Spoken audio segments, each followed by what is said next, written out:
తెలంగాణ ఉద్యమకారుల ఐక్యత, తెలంగాణ ఉద్యమకారుల ఐక్యత. డాక్టర్ చీమ శ్రీనివాస్ గారి నాయకత్వం, డాక్టర్ చీమ శ్రీనివాస్ గారి నాయకత్వం. తెలంగాణ ఉద్యమకారుల ఫోరం, తెలంగాణ ఉద్యమకారుల ఫోరం. జై తెలంగాణ.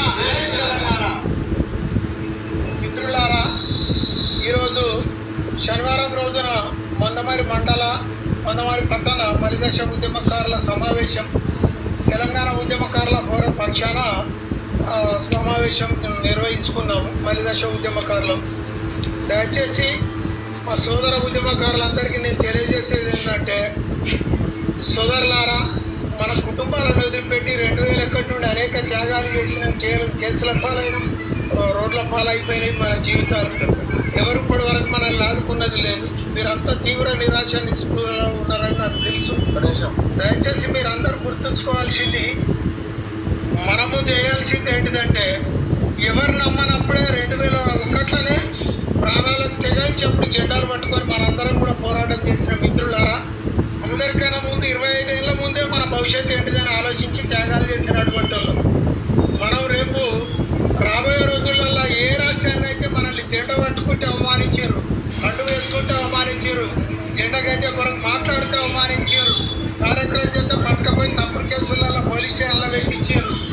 ఇన్ని చేసినా కూడా మనం ఎక్కడ కూడా వెనుకకు కూడా తెలంగాణ రాష్ట్రాన్ని సాధించిన ఏ ఆత్మవిశ్వాసం అయితే ఉన్నదో ఇప్పటికి కూడా దయచేసి మీరు ఆత్మవిశ్వాసంతో నమ్మండి.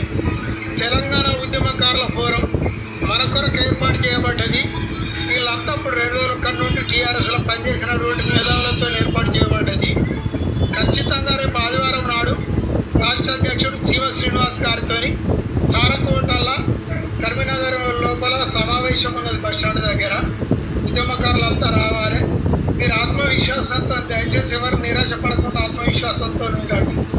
ఎందుకంటే ప్రజాపాలన దరఖాస్తులలో తెలంగాణ ఉద్యమకారుల కాలాన్ని పెట్టడం జరిగింది.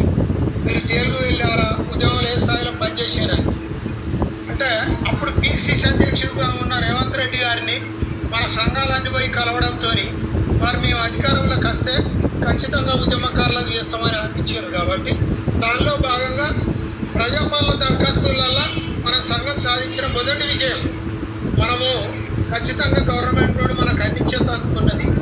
ఇంకా జీవితాలు కూడా కొట్టుకొని రోడ్ల మీద ధర్నాలు చేసుడు, ఇవి దీక్షలు చేసేందుకు కాదు మిత్రులారా. ముమ్మాటికి మనం సంఘటితమై మన సంఘంలో సభ్యత్వం తీసుకుంటూ మన సంఘాన్ని మనం కాపాడుకోవాలి.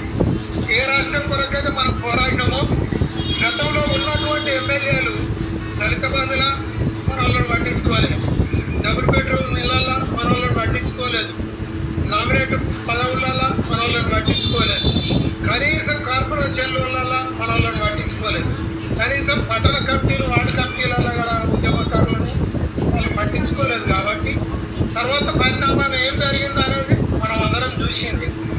కాబట్టి ఆత్మగౌరవం కోసం పోరాడిన ఉద్యమకారులు అంతా కలిసి మన సంఘాన్ని మనం బతికించుకుందాం, మన హక్కులు సాధిద్దాం. ఖచ్చితంగా మనకు మంచి జరగబోతుంది. దయచేసి ఎవరు నిరాశ నిస్పృహ చెందద్దు. మన కమిటీ సభ్యులను, మిత్రులను అందరినీ మీరు గెలవాలి. మన సంఘం ద్వారా మనం అందరం కూడా ఇవి సాధించుకుంటాం. అతి త్వరలో శుభవార్త